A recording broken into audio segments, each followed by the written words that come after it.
So, you've probably heard the Orange County market is changing, but by how much? That's what we're going to talk about today. I've got the numbers. This is Dean Odell with Seven Gables Real Estate in the Odell Group. Today is July 10th, and we're going to go to the charts right now.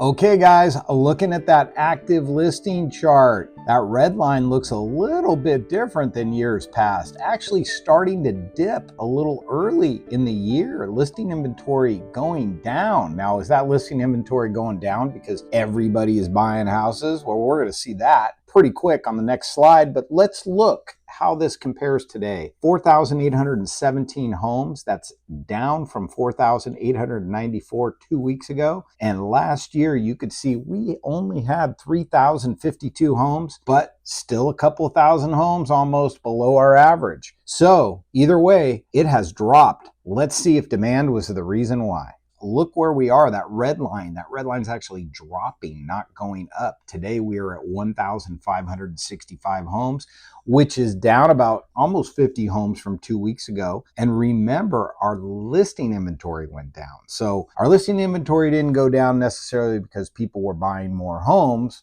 Our listing inventory might have been down because there was actually less homes for buyers to choose from. It may have been partially because of the 4th of July weekend. Really tough to say until we see this report again in 2 weeks, see where the direction of this is going, if it's actually headed down. Last year, we were at 1,624 homes, and you could see 3 years ago, we were at 2,582. So that means we are down about 1,000 homes on demand from the 3-year average prior to COVID. But keep in mind, we had almost 2,000 more homes to choose from back then.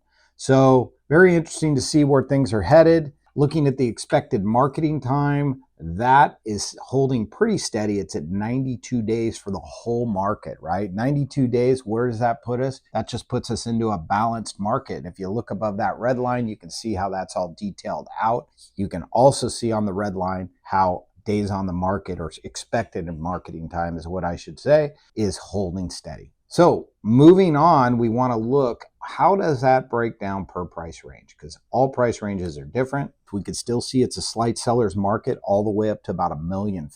It's a balanced market between 1.5 million and 2 million. Slight buyer's market between 2 to 2.5 million, taking on average 121 days in a slight buyer's market. And you can see it's a deep buyer's market. Anything over 2.5 million in Orange County is taking longer to sell, and the buyers have the advantage. But remember, this is not specific by location, right? Might be a little harder to sell a $2.5 million home inland than a $2.5 million home down at the beach, right? That would be considered inexpensive at the beach and expensive inland. So got to look at where it's located as well. You've got to look at the local market, and you really need to talk to an expert, which is the perfect segue for me to give you some advice.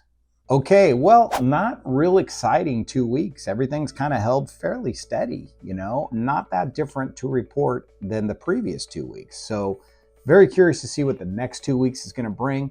One thing I want you guys to keep in mind is if you're a buyer or a seller, we may get a bump here, right? Because, consumer confidence is a little bit lower right now. We might see rates dip a little bit. Hard to predict rates, but a lot of times as we head into that third, fourth quarter, rates do drop.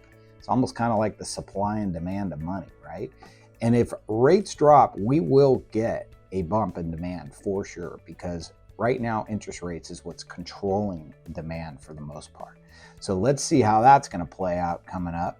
And also realize that a lot of people, since this big, beautiful bill just passed, don't really understand the ramifications and how that affects them yet. But for a good portion of the people out there, it's going to help them be able to afford to buy a more expensive home, because now they're going to have up to a $40,000 state and local tax deduction versus a $10,000.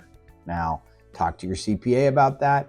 That only is for people who don't get phased out of that deduction. And I believe you have to be making $500,000 or more to be phased out of that deduction. So if you get to 600,000, you don't have the deduction at all. So it phases out fairly quickly, and your CPA can do the calculation for you based on your adjusted gross income. So check that out, but that could mean a big difference for a lot of people depending on where your income levels are at right now. So anyway, so that's all I have to say. If you want really good advice, give us a call. We've been doing this for a long time. All our listings are selling. Honestly, we don't have any listings that are expiring without selling, whereas the market is almost up to about 20% of the houses are not selling. So there is a difference in terms of knowledge and experience that can help you guys out if you're selling and buying. Want to be careful, but not too careful, because every time a house comes on the market that is a good house and is good value, there are multiple offers on it. So hang in there. We'll see what happens in 2 weeks, and thanks for tuning in. Talk to you later.